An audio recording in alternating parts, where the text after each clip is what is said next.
当家吼一本吼，真侪便所拢入去吼，讲小可伫遐边个坐一下，起码我们要往这个方向来做前进。应该是要提升整体公厕的清洁卫生品质。那我们希望能够提升它的个别的品质，我们希望不要再华而不实。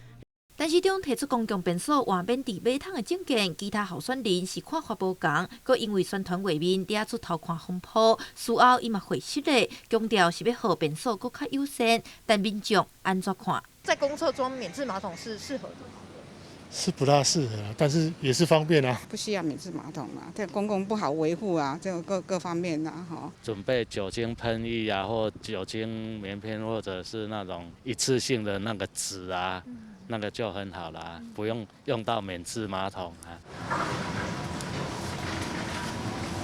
每天早上，然后下午，中午会来巡一下。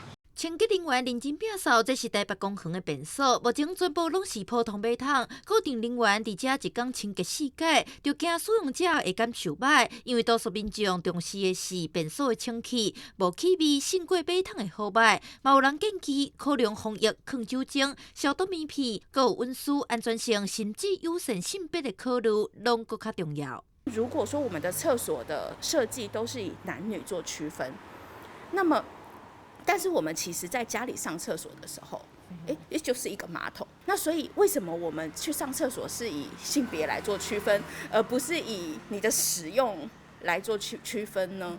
这是台北基建型的性别友善便所，大空间内无论什么族群拢通使用。甲英国便所男女性别隔开小比拼，有搁较侪性别人权的考量。这嘛是对1990年代抢攻男性便所的运动开始推动修法。后来男女便所比例嘛对1:3、1:4，到即马台北市政府以新建甲改建便所设置关节，提悬到1:5，而且即马嘛普遍有无障碍、性别友善等等的便所。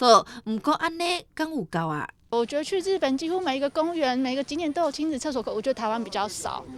对，可是我觉得很需要。我觉得小孩子上厕所，他们可以自己上厕所，就很方便。有囡仔的家长有更较渴望进一步有更较侪亲子便所。观察现行公务机关内这款的便所有增加，不过民众较接使用的公园来讲，便所总共有100多间，性别友善便所要90间，部分是合并新种便所同齐使用，新起的便所则较有亲子便所。